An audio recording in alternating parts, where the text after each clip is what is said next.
Mateus capítulo 6, no capítulo 5, no versículo 6, assim diz a palavra do nosso Deus.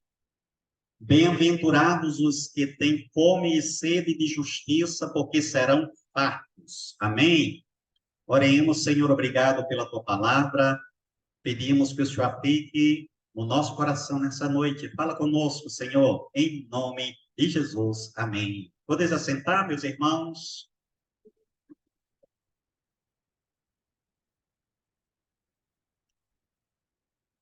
As bem-aventuranças foram ensinamentos do nosso mestre aos seus discípulos.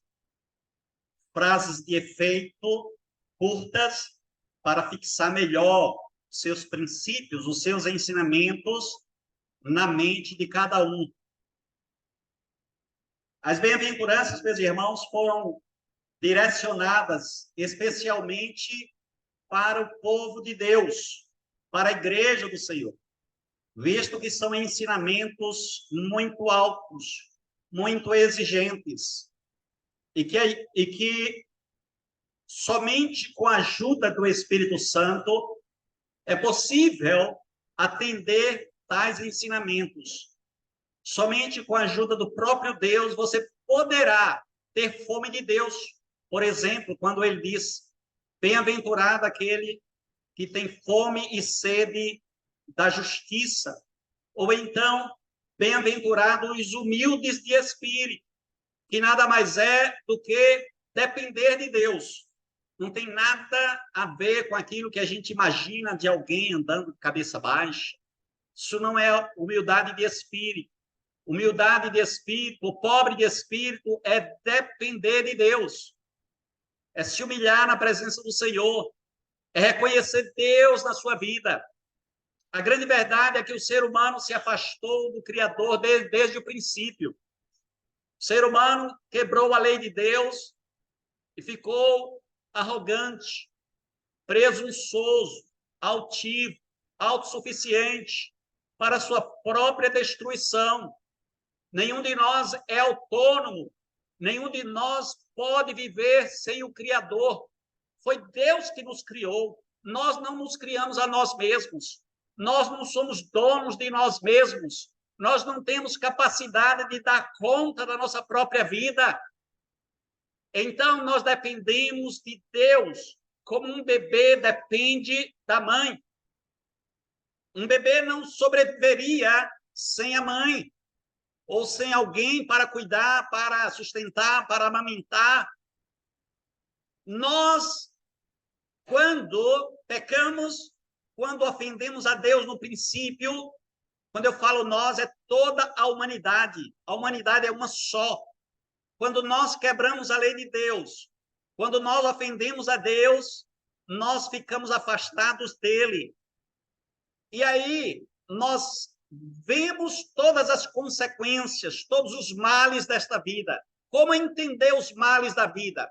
Como compreender o sofrimento humano? Como compreender as guerras, a pobreza? Como compreender a doença? Como compreender as pandemias? Tudo de ruim que acontece nesse mundo? Pois é, a resposta está quando nós quebramos a lei de Deus, quando nós ofendemos a Deus, quando nós nos afastamos do Criador. Mas o Evangelho Santo do Senhor nos convida.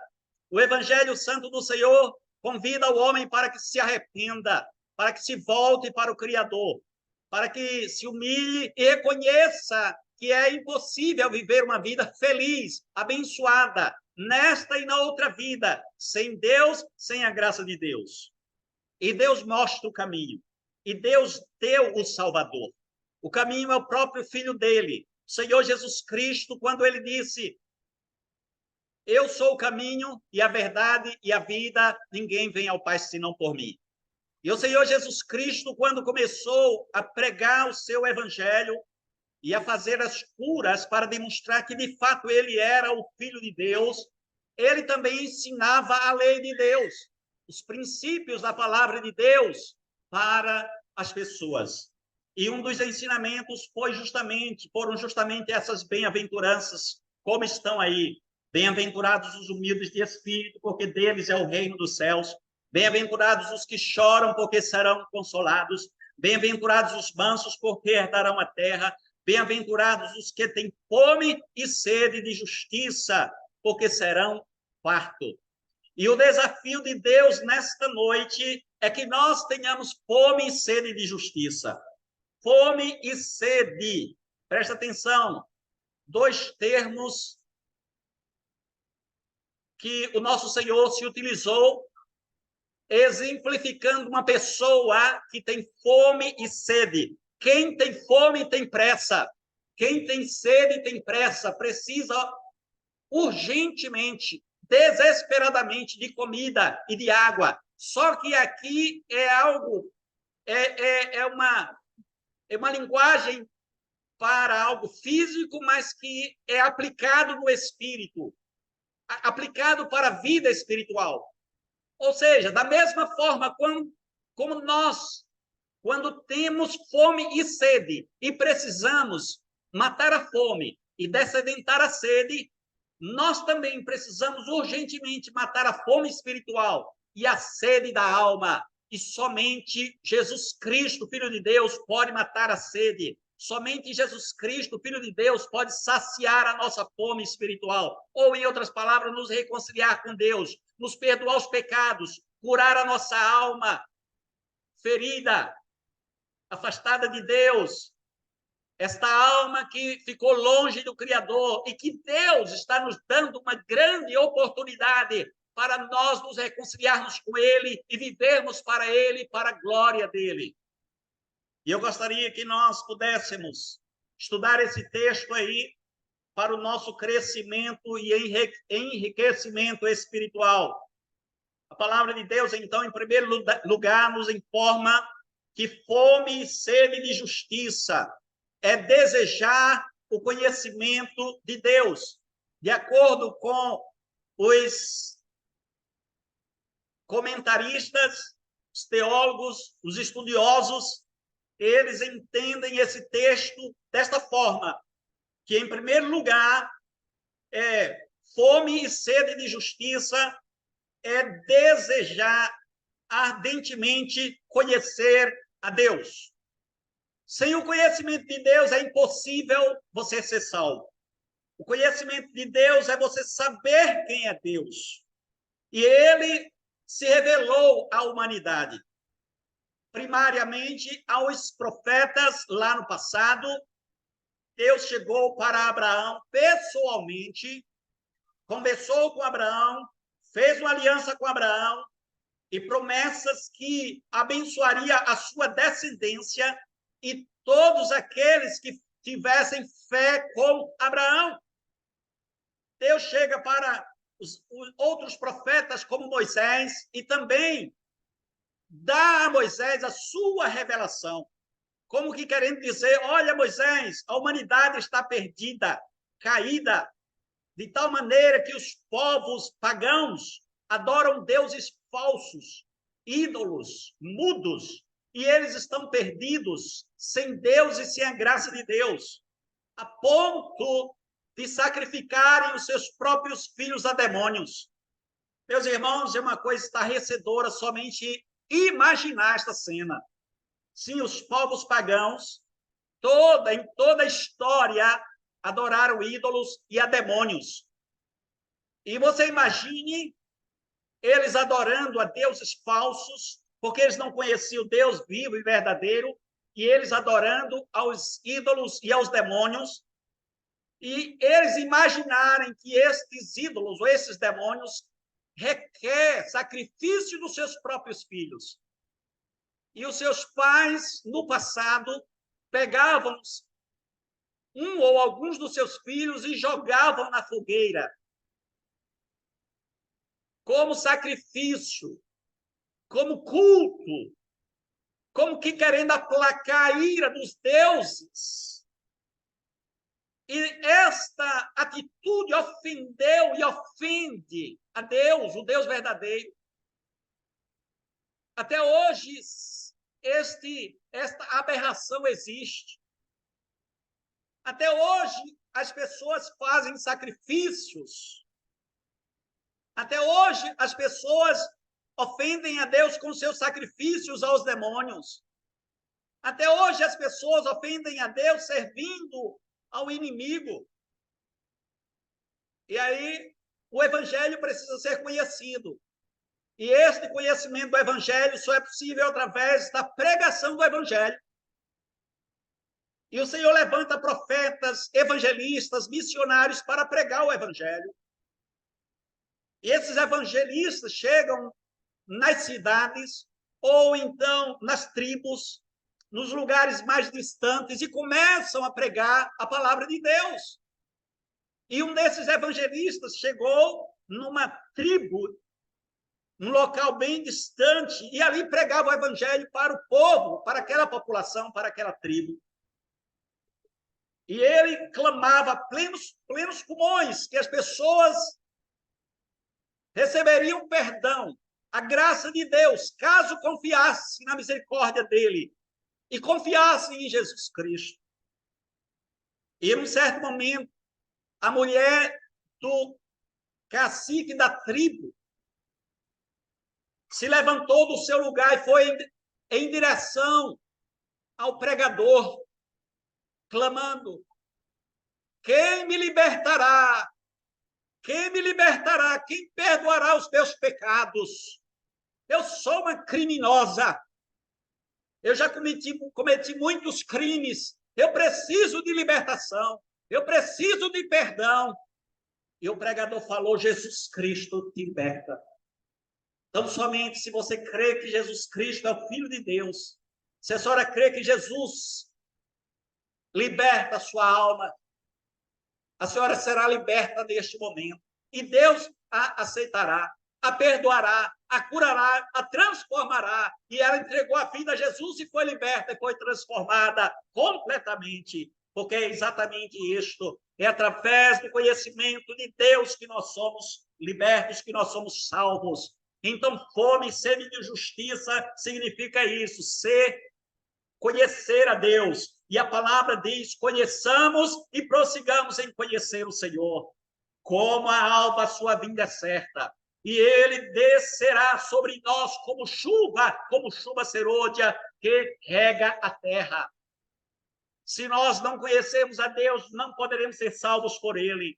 Se nós não soubermos que existe um Criador que é bondoso, gracioso e misericordioso e que perdoa pecados, nós não poderemos ser salvos por ele. Se nós não conhecermos a palavra de Deus que diz que o homem ofendeu a Deus e que por causa dos pecados se afastou do Criador, isso inclui a mim, a você e a todos nós. Se nós não tivermos ciência disso, nós não vamos nos arrepender e não seremos perdoados por Deus. Mas se nós tivermos consciência de que somos pecadores perdidos, porque a Bíblia diz: todos pecaram e destituídos estão da glória de Deus. E nós tivermos consciência disso e nos arrependermos e confessarmos os nossos pecados, nós seremos perdoados, porque ele é gracioso e perdoador. O Senhor Jesus Cristo, nos seus ensinamentos, numa outra ocasião, orando, intercedendo pelos seus discípulos, ele orou da seguinte maneira: e a vida eterna é esta, que te conheçam a ti, o único Deus verdadeiro, e a Jesus Cristo, a quem enviaste, que está lá em João, capítulo 17, no versículo 3. Com isso, o Senhor Jesus Cristo quis dizer que para nós sermos salvos, precisamos conhecer a Deus. Em segundo lugar, conhecermos ao Filho, o Filho de Deus. E conhecer muito mais do que o conhecimento intelectual. É um conhecimento de vida, é um conhecimento de relacionamento, é um conhecimento de arrependimento, é um conhecimento de intimidade. E a intimidade é com Deus por meio de Jesus, porque foi ele, Jesus, que pagou o meu e o teu pecado ali na cruz do Calvário. Portanto, nós precisamos conhecer a Deus. Martin Lloyd-Jones, um pregador inglês do século XX, tido como último dos puritanos, ele disse da seguinte maneira com relação a este conhecimento de Deus, a fome de Deus: fome e sede de justiça significa que o supremo desejo da vida de uma pessoa é conhecer a Deus e desfrutar do companheirismo com Ele, e andando com Deus Pai, andando com Deus Filho e andando com Deus Espírito Santo. Então, quando nós conhecemos a Deus, nós passamos a andar com Ele, nós passamos a viver com Ele. Diz a Bíblia que alguns homens andaram com Deus, e nós precisamos andar com Deus. Você precisa andar com Deus. Com quem você tem andado, meu querido, minha querida? Com quem você tem se relacionado? A quem você tem adorado? A quem você tem servido? Veja, nós precisamos servir ao Senhor. 1 João 3 diz, o que temos visto e ouvido, anunciamos também a vós outros, para que vós igualmente mantenhais comunhão conosco. Ora, a nossa comunhão é com o Pai e com o seu Filho Jesus Cristo. Nós precisamos ter comunhão com Deus. Nós precisamos adquirir conhecimento de Deus através do estudo das Escrituras, através de um relacionamento pessoal, de intimidade, na vida de oração com esse Deus bendito e maravilhoso. O indivíduo que tem fome e sede de justiça é o indivíduo que anela por esta comunhão acima de qualquer coisa, como disse o salmista no Salmo 42, como suspira a corça pelas correntes das águas, assim por ti, ó Deus, suspira a minha alma. Você já imaginou uma corça? Você já imaginou? Vamos contextualizar. Você já imaginou uma ovelhinha com sede? Imagine aí uma ovelha que passou o dia sem beber água, talvez 2 dias, ela começa a berrar, ela começa a ficar ofegante, ela começa a espumar pela boca, porque ela precisa de água desesperadamente. Caso contrário, vai morrer. Pois o salmista disse, eu suspiro, eu desejo de tal maneira o Senhor, como esta ovelhinha, ou como a corça, que é um animal selvagem, como ela deseja água, deseja as correntes da água. A minha alma suspira por ti, ó Deus. Eu preciso, a minha alma tem sede de Deus, do Deus vivo. Quando irei, me verei perante a face do Senhor. As minhas lágrimas têm sido meu alimento dia e noite. Quando me dizem continuamente, o teu Deus onde está? Segundo lugar, meus irmãos, fome e sede de justiça é desejar ser liberto do pecado. Como diz o texto, bem-aventurados os que têm fome e sede de justiça, porque serão fartos. O apóstolo Paulo tinha uma grande luta interior. Ele já tinha sido salvo, já tinha sido liberto, transformado, já tinha recebido a vida eterna, mas ainda carregava uma luta interior. Ele dizia, aquilo que eu quero fazer, eu não faço. O que eu não quero, isso eu faço. E eu me consumo por dentro. Não é assim muitas vezes que acontece conosco. Eu não consigo a libertação. Eu não consigo não fazer isso. Eu não consigo não pecar. Como dizia Agostinho, Adão e Eva poderiam dizer, posso não pecar. Mas hoje nós só podemos dizer, não posso não pecar. Mas presta atenção, um dia lá na glória, nós vamos dizer, não posso pecar. Lá na glória ninguém vai poder pecar.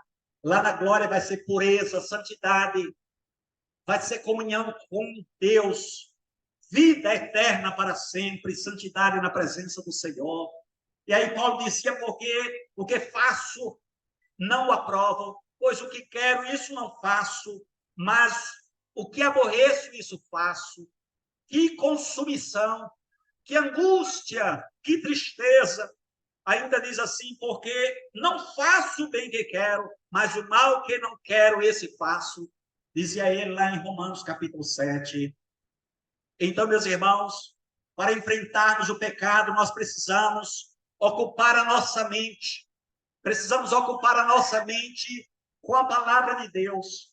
Paulo, numa outra ocasião, escreveu aos Filipenses, dizendo, finalmente, irmãos, tudo que é verdadeiro, tudo que é respeitável, tudo que é justo, tudo que é puro, tudo que é amável, tudo que é de boa fama, se alguma virtude há, se algum louvor existe, seja isso que ocupe o vosso coração.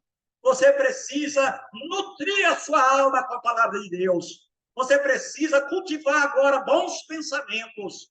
Você precisa pensar a palavra de Deus, pensar como Jesus pensou. Você precisa expulsar os maus pensamentos da sua mente. Você precisa tirar esse sentimento ruim de vingança, de orgulho, de vaidade. Você precisa clamar ao Senhor e o Senhor vai te libertar, vai te fortalecer. Então comece a pensar desta forma. Comece a clamar ao Senhor e o Senhor vai te abençoar e te fortalecer. Ter fome e sede de justiça é anelar, ser livre do pecado, porque o pecado nos separa de Deus. De modo positivo, é desejar estar bem com Deus. Não tem nada pior do que viver em guerra. E se o homem não se humilhar, e se o homem não se converter, e se o homem não se prostrar diante do Senhor, ele vai viver em guerra com Deus, e a alma dele estará angustiada, triste. E por isso que o apóstolo Paulo diz assim: justificado, pois, mediante a fé, temos paz com Deus por meio de nosso Senhor Jesus Cristo. É tudo de que nós precisamos, de paz com Deus, paz para a alma, paz para o coração. É tudo de que precisamos, é nos reconciliar com Deus, porque enquanto nós não nos reconciliarmos com Ele, nos humilharmos na presença dEle, vivermos para a glória dEle, amarmos a Ele, servirmos a Ele, andarmos com Ele, só existirá guerra entre nós e Deus. E pior ainda, guerra entre nós e o nosso próximo. E não é isso que Deus quer para a sua vida. Deus quer para a sua vida alegria e paz. Deus quer para a sua vida vida eterna. Deus quer para a sua vida uma vida na presença dEle, uma vida plena, vida abundante, vida na presença do Senhor. Então, comece a desejar Deus de todo o seu coração. Comece a desejar a vida santa, como diz a palavra dele. Segundo é santo aquele que vos chamou. Tornai-vos santos também vós, porque em todo vosso procedimento, porque está escrito: sede santos, porque eu sou santo. O Senhor quer que nós sejamos santos, santos é sermos separados do mundo, é nos afastarmos do pecado, é nós vivermos em comunhão com Deus, é buscarmos o conhecimento de Deus através da palavra dele, é vivermos uma vida que honra e que glorifica o nome do nosso Deus. Terceiro e último lugar, meus irmãos, fome e sede de justiça é desejar ser farto de Deus e preparar-se para ir para o céu.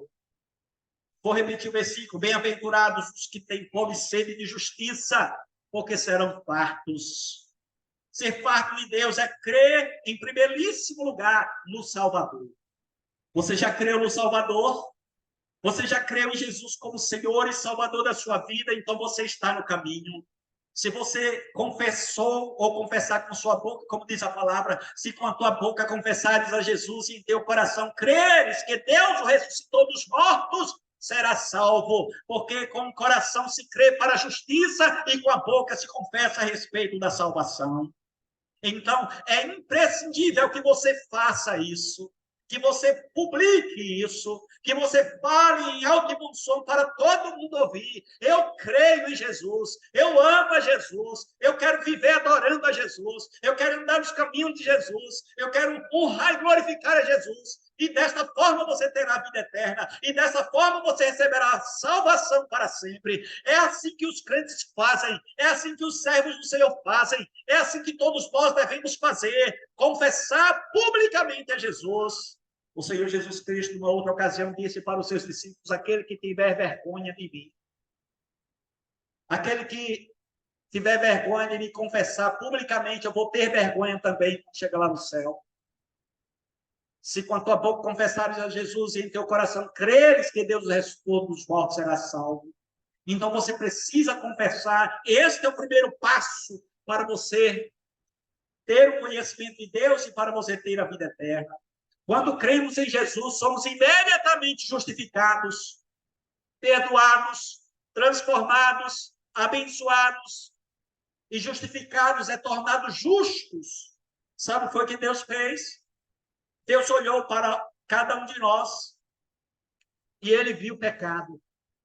O pecado causa ojeriza a Deus.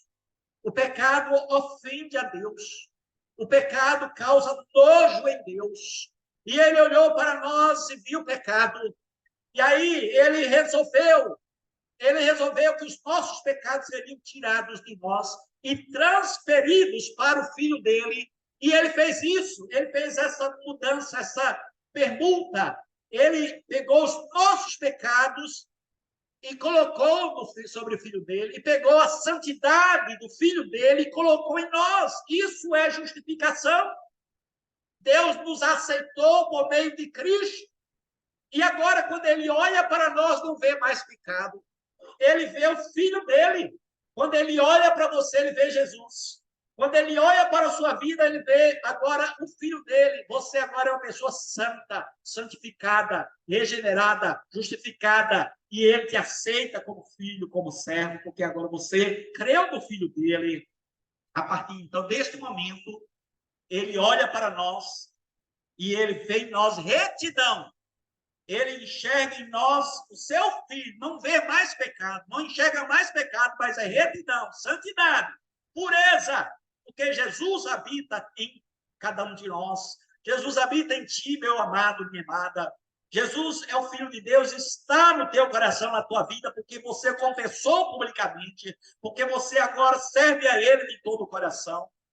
Deus está nos contemplando como pecadores perdoados. Agora nós somos perdoados. E aí, quando um filho de Deus vai passando, alguém olha e diz assim: ali vai um perdoado, ali vai um abençoado. Mas quando alguém vai passando, mas que não quer conta com Jesus, aí a pessoa diz assim: ali vai um condenado. A não ser que ele crê em Jesus, se arrependa e confesse Jesus publicamente, ele continuará sendo condenado. Ainda há tempo de reconhecer que Jesus é Deus. Ainda há tempo de reconhecer que Jesus é Filho de Deus. E aí você será chamado de abençoado, de perdoado, porque Deus te perdoou. Então Deus perdoa aquele que crê, aquele que confessa. Nós não estamos mais sujeitos à lei, mas estamos debaixo da graça. Porque enquanto o homem não crê, está debaixo da maldição da lei. Mas quando crê, ele está debaixo da graça de Deus. Ou seja, pela graça sois salvos mediante a fé, não vem de vós, é dom de Deus. Agora somos considerados justos, perdoados. Agora mesmo, nesse exato momento, na presença de Deus Pai. Como diz Romanos 1:8, agora já não existe nenhuma condenação para aqueles que estão em Cristo Jesus. Não há mais condenação para você que creu em Jesus. Se você creu em Jesus, você não será mais condenado. E o diabo não pode mais te acusar de nada. É bem verdade, no passado nós fizemos e acontecemos, como falamos. Nós mentimos, nós brigamos, nós roubamos, nós praticamos tantos crimes, tantos pecados, mas agora, diz a Bíblia, não há mais nenhuma condenação. E o diabo não pode dizer assim, nem apontar, você fez isso, você fez aquilo. Aliás, uma certa vez o diabo chegou para Martinho Lutero e queria tirar uma com a cara de Martinho Lutero. Isso ele conta nos seus escritos. E o diabo diz assim: você quer ser santinho, mas você já fez isso, já fez aquilo outro, já fez. Aí mostrou a lista enorme de pecado de Martinho Lutero. Você já fez isso. Aí foi dizendo os pecados de Martinho Lutero. Aí Lutero falou assim: mas só tem isso. Não tem mais aqui, virou um lado da lista, fez isso e isso. É verdade, eu fiz tudo isso, e do outro lado também fiz isso, e ainda fiz muito mais, mas o sangue de Jesus me purificou de todos esses pecados. Hoje eu sou nova criatura em Cristo Jesus. Então, quem está em Cristo é uma nova criatura, as coisas velhas já passaram, eis que tudo se fez novo. Todavia, meus amados irmãos, também devemos pensar que se trata de um processo contínuo. Uma vez que nós confessamos Jesus, que nós conhecemos a Jesus, aí um processo de santificação. É por isso que de vez em quando a gente tropeça. É por isso que de vez em quando a gente peca. É por isso que de vez em quando a gente... Mas o que é que acontece? A gente fica triste, a gente se angustia. Senhor, mais uma vez eu caí, eu vacilei. Tem misericórdia, me perdoa, me ajuda, me levanta mais uma vez. E acredite, o Senhor te dá mais uma chance, e te fortalece, e te levanta, porque Ele é gracioso e misericordioso. Ora, quem nos perdoou, quem nos salvou, Ele nos dá também mais uma chance. O Espírito começa a operar em nós, e nos liberta do poder do pecado. O pecado não tem mais poder sobre você. Ainda que eventualmente você tropece, ainda que eventualmente você peque, mas o pecado não tem mais domínio sobre a sua vida, como tinha no passado, porque Deus é quem efetua em vós tanto querer como realizar, segundo a sua boa vontade, como diz lá em Filipenses 2:13. A partir do momento em que Cristo passa a viver no crente, este passa a ser vencedor contra o pecado e contra o diabo. É tudo de que precisamos: vencer o pecado, vencer o mundo, vencer a carne, vencer o diabo. Mas, como é lógico, finalmente esta promessa trará um cumprimento completo e absoluto lá no céu, lá na eternidade. Somente no céu é que nós vamos estar totalmente ausente, livre do pecado, porque ainda enfrentamos os nossos problemas desta vida. Um dia todos que estamos em Cristo haveremos de nos prostrar diante dele, diante de Deus, sem culpa, sem defeito, sem mancha, sem ruga, das nossas falhas. Todas as nossas falhas terão sido desaparecidas completamente, porque estaremos limpos, purificados, completamente purificados de todo mal, de todo pecado. Então, nós, concluindo, nós precisamos continuar tendo fome e sede de justiça. E fome e sede de justiça é fome de Deus, é fome de Jesus, é fome da palavra dele, é nos afastarmos do pecado, é nos prepararmos para ir morar no céu. E eu espero, sinceramente, que você se encaixe perfeitamente, plenamente, entre aqueles que têm fome e sede de justiça, entre aqueles que encontraram a justiça, encontraram a salvação em Cristo Jesus. Eu vivi assim, completamente mundanizado, mas um dia Jesus veio no meu coração e me libertou, e me deu a vida eterna, e me transformou graciosamente, e assim com muita gente assim, e assim será com todo aquele que invocar o nome de Jesus, para a glória de Deus. Oremos. Senhor, obrigado pela tua palavra. Muito obrigado, Senhor. Queremos pedir que o Senhor nos ajude a continuar tendo fome e sede de justiça, fome e sede de Deus, fome e sede da tua presença, da tua palavra, Senhor. Dá-nos a tua graça, implanta na nossa alma, no nosso coração, a tua presença, o teu Espírito, a tua palavra, Senhor, e dá-nos a graça para conhecermos o Senhor mais e mais. E este conhecimento virá à medida que formos estudando a tua palavra e tendo comunhão com o Senhor. Nos ajuda a te conhecermos. E este conhecimento pleno se dará na glória. E o teu povo, Senhor, grita em alto e bom som: Maranata! Ora vem, Senhor Jesus. Vem nos buscar, Senhor. Vem buscar a tua igreja. Vem buscar a tua noiva. Vem buscar os teus filhos que foram lavados e remidos pelo teu sangue, o sangue de Jesus. Nós queremos dizer que nós te amamos, que nós te adoramos, que nós te glorificamos, Senhor. Em nome de Jesus. Amém. Amém. Vamos ficar de pé, vamos encerrar.